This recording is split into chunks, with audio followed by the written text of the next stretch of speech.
स्वागत आप सभी का ब्रेकिंग न्यूज चैनल में एक बार फिर से। तो आइए जानते हैं देश दुनिया की तमाम बड़ी खबरों को। पर उससे पहले आपसे निवेदन है कि आप इस वीडियो को लाइक कर दें, शेयर कर दें ताकि हमारा हौसला बढ़ता रहे। औरंगाबाद में ट्रेन की चपेट में आने से 16 मजदूरों की मौत, पीएम मोदी ने दुख जताया।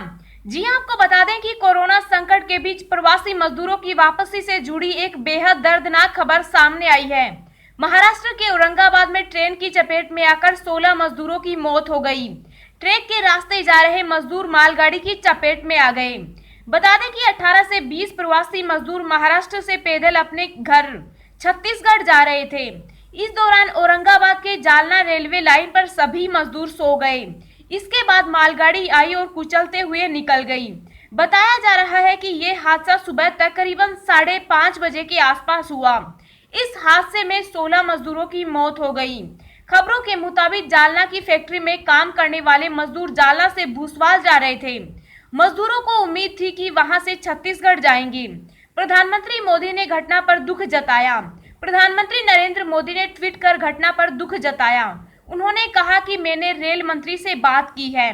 प्रधानमंत्री ने ट्वीट किया, औरंगाबाद में रेल हादसे की खबर से दुखी हूं। रेल मंत्री पीयूष गोयल से बात की। रेल मंत्री मामले पर नजर रखे हुए हैं। सभी जरूरी मदद की जा रही है।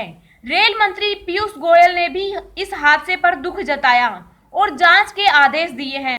पीयूष गोयल ने ट्वीट किया, आज 5:22 पर श्रमिकों के मालगाड़ी के नीचे आने का दुखद समाचार मिला। राहत कार्य जारी है व इंक्वायरी के आदेश दिए गए हैं। दिवंगत आत्माओं की शांति हेतु ईश्वर से प्रार्थना करता हूं। अगर दोस्तों आप भी चाहते हैं कि उनकी आत्मा को शांति मिले तो वीडियो को दिल से लाइक कर दीजिएगा। कोरोना वायरस के मरीजों की संख्या 57,345 हुई। पिछले 24 घंटों में आए 3,344 मामले। जी आपको बता दें कि भारत में कोरोना वायरस महामारी विकराल रूप लेती जा रही है। देश में रोजाना औसतन 3,000 के करीब नए मामले सामने आ रहे हैं।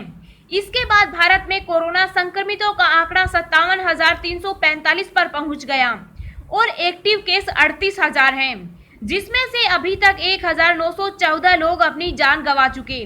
वहीं इसके बीच अच्छी खबर ये भी है कि अब तक 17,000 संक्रमित मरीज ठीक भी हो चुके। पिछले 24 घंटों में 3,344 मामले सामने आए हैं। विश्व भर में तेजी से कोरोना संक्रमितों की संख्या बढ़ती जा रही है। पूरे संसार में 39.16 लाख लोग कोरोना वायरस से संक्रमित हो चुके। इसके अलावा 2.70 लाख लोगों की बीमारी से मौत हो चुकी। 13.41 लाख लोग बीमारी से अभी तक ठीक भी हो चुके। सबसे ज्यादा अमेरिका में 76,000 लोगों की मौत हुई है। वंदे भारत मिशन के तहत विदेशों में फंसे भारतीयों को लेकर केरल पहुंचे 2 विमान। जी आपको बता दें कि भारत सरकार के वंदे भारत मिशन के तहत मध्य पूर्व से उड़ान भरकर 2 विमान गुरुवार की रात केरल के 2 हवाई अड्डों पर पहुंचे, जिनमें लगभग 360 यात्री थे। ये यात्री अबू धाबी और दुबई से अपने राज्य केरल पहुंचे। कोविड-19 संक्रमण की स्थिति के मद्देनजर राज्य सरकार ने इनकी जांच और इन्हें क्वारंटीन सेंटरों में रखने की इंतजाम किया। अबू धाबी से कोच्चि के लिए उड़ा विमान रात 9:40 पर पहुंचा, जिसमें लगभग 171 यात्री सवार थे। कुछ ही देर बाद दूसरा विमान जो दुबई से उड़ा था 189 यात्रियों को लेकर कोझिकोड हवाई अड्डे पर उतरा। दोनों विमानों से उतरे यात्रियों को विशेष एरो ब्रिज से होकर गुजरने को कहा गया।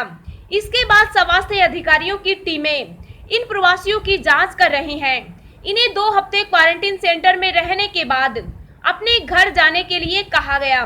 इनमें से जिन लोगों को इलाज की जरूरत समझी जाएगी उन्हें अस्पताल में भर्ती कराया जाएगा। इन यात्रियों के सामान को सैनिटाइज भी किया गया है। बता दें कि बीते मंगलवार को कोरोना वायरस के कारण अन्य देशों में फंसे भारतीयों को वापस लाने के लिए भारत सरकार ने एक बड़ी योजना तैयार की थी। इसके तहत विदेशों में फंसे 14,800 लोगों को वापस लाने के लिए आने वाले सप्ताह तक कम से कम 64 फ्लाइट संचालित की जाएगी। मध्य प्रदेश में दुकान खोले रखने की समय सीमा रात 12 बजे तक बढ़ी। जी आपको बता दें कि कोरोना वायरस के चलते मध्य प्रदेश में लॉकडाउन में दुकानों को खोलने को लेकर राज्य के मुख्यमंत्री शिवराज सिंह चौहान ने कहा कि अभी सभी दुकानें सुबह 8 से रात के 10 बजे तक खुली रह सकती थी, लेकिन अब ये सुबह 6 बजे से लेकर रात 12 बजे तक खुली रहेंगी। शिवराज सिंह चौहान ने गुरुवार को प्रेस कॉन्फ्रेंस कर कहा कि हमने स्थापना अधिनियम में संशोधन किया है। अब प्रदेश में दुकानें सुबह 6 से 12 बजे तक खुली रहेंगी। कोरोना के कारण कारखानों में कार्य करने की अवधि 8 घंटे से बढ़कर 12 घंटे कर दी गई है। शिवराज सिंह ने कहा कि प्रधानमंत्री नरेंद्र मोदी के नेतृत्व में हम सब कोरोना वायरस के विरुद्ध लड़ाई लड़ रहे हैं। प्रधानमंत्री जी ने कहा था कि जान भी और जहान भी, कोरोना से जान भी बचाना है और जहान भी, यानी रोजी रोटी की भी व्यवस्था करनी है। लॉकडाउन में राहत, यूपी के 11 ग्रीन जोन शहरों में चलने लगी रोडवेज बसें। जी हां, आपको बता दें कि यूपी के 11 ग्रीन जोन जनपदों में रोडवेज बसों का संचालन शुरू हो गया। पहले दिन छिहत्तर साधारण बसों का संचालन किया गया। ये बसें ग्रीन जोन से जुड़े जनपदों अथवा शहर से जुड़ी तहसीलों तक चली। पहले दिन 41 मार्गों पर बसों का संचालन किया गया। 1176 यात्रियों ने सफर किया। परिवहन निगम के जनसंपर्क अधिकारी अनवर अंजार ने बताया कि भारत सरकार की गाइडलाइन के अंतर्गत सुरक्षा के सभी उपाय किए जाने के निर्देश क्षेत्रीय अफसरों को दिए गए, जिसमें बसों का सैनिटाइजेशन, चालकों की थर्मल स्कैनिंग आदि शामिल है। बसों में सोशल डिस्टेंसिंग के आधार पर यात्रियों को बैठाने की जिम्मेदारी बस कंडक्टरों को दी गई है। लॉकडाउन में राहत, किसानों को 10,000 रुपए की आर्थिक मदद देगी सरकार।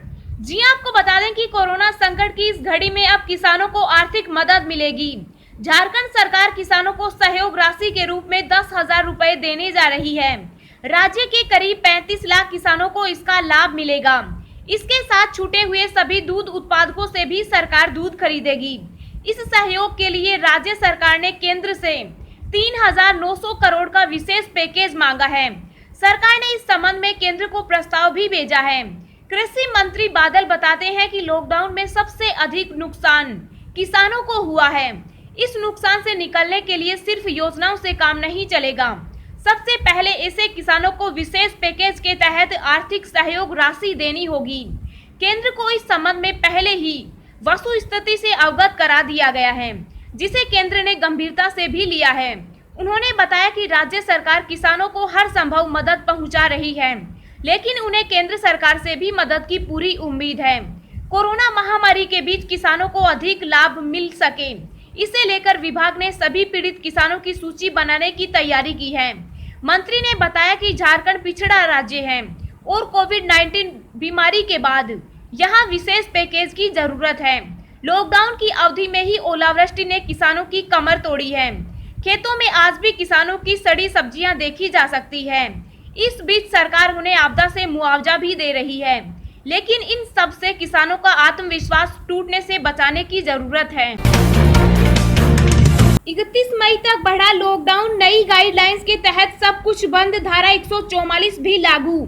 जी हां, आपको बता दें कि कोरोना वायरस को रोकने के लिए सरकार ने तीसरी बार भारत में लॉकडाउन की अवधि बढ़ा दी है। केंद्र सरकार के फैसले के मुताबिक 17 मई तक देश भर में लॉकडाउन है। इसी बीच उत्तर प्रदेश के गाजियाबाद में लॉकडाउन को लेकर नई गाइडलाइन जारी की, जिसके मुताबिक 31 मई तक लॉकडाउन बढ़ा दिया गया। उत्तर प्रदेश के गाजियाबाद में प्रशासन ने कोरोना वायरस और ईद के चलते 31 मई तक धारा 144 लागू कर दी गई है। इस बारे में गाजियाबाद के जिला अधिकारी अजय शंकर पांडे ने आज आदेश जारी किया। लॉकडाउन की 31 मई तक की गाइडलाइन के मुताबिक सार्वजनिक स्थानों पर थूकना, बिना फेस कवर और मास्क के बाहर जाना दंडनीय अपराध माना जाएगा। ऐसे में पकड़े जाने पर फाइन देना पड़ेगा। वहीं सभी धार्मिक स्थल बंद रहेंगे। सार्वजनिक स्थानों पर भीड़ लगाने की भी अनुमति नहीं होगी। अब हम आपको अगले 24 घंटों के संभावित मौसम पूर्वानुमान के बारे में बता रहे हैं। अगले 24 घंटों के दौरान पूर्वोत्तर भारत, उप हिमालय, पश्चिम बंगाल, सिक्किम, तटीय ओडिशा, पंजाब, हरियाणा और उत्तरी राजस्थान के कुछ हिस्सों में हल्की से मध्यम बारिश और गरज के साथ बौछारें पड़ने का अनुमान है। हिमाचल प्रदेश, उत्तराखंड, पश्चिम बंगाल, बिहार के कुछ हिस्सों, झारखंड, आंतरिक तमिलनाडु, केरल, दक्षिणी आंतरिक कर्नाटक, पश्चिमी और मध्य उत्तर प्रदेश तथा उत्तरी मध्य प्रदेश में हल्की से मध्यम बारिश के आसार हैं। तटीय आंध्र प्रदेश और अंडमान व निकोबार द्वीप समूह में भी कुछ स्थानों पर बारिश जारी रहेगी। महाराष्ट्र, गुजरात और दक्षिणी मध्य प्रदेश में तापमान बढ़ेगा। कुछ हिस्सों में लू जैसी स्थितियां बन सकती है। असली तहलका तो राजस्थान ने मचाया है। 2 दिनों में बेच दी इतने करोड़ की शराब। जी हां, आपको बता दें कि राजस्थान ने विपक्ष के रूप में केवल 2.5 दिनों में 196 करोड़ रुपए की शराब बेची।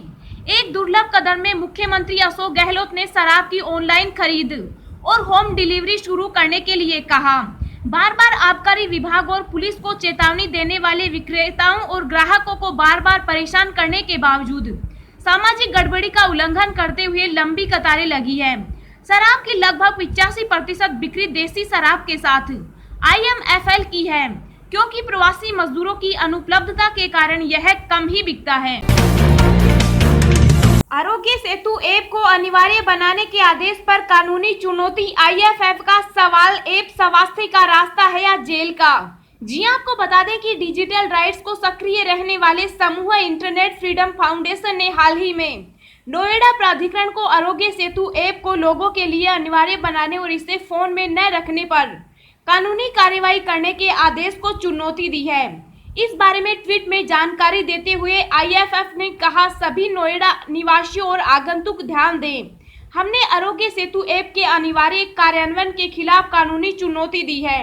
ट्वीट के साथ एक रिपोर्ट भी शेयर की गई और कहा गया कि धारा 144 के तहत दायर एक अभ्यावेदन के माध्यम से यह चुनौती दी गई है।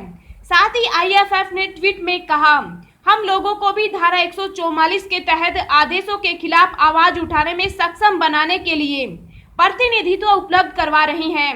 आइए हम निजता और व्यक्तिगत स्वतंत्रता के हमारे अधिकार की रक्षा करें। तो दोस्तों, आज की ताजा खबरें यहीं समाप्त होती है। उम्मीद करते हैं कि आपको इन महत्वपूर्ण खबरों से काफी जानकारी मिली होगी।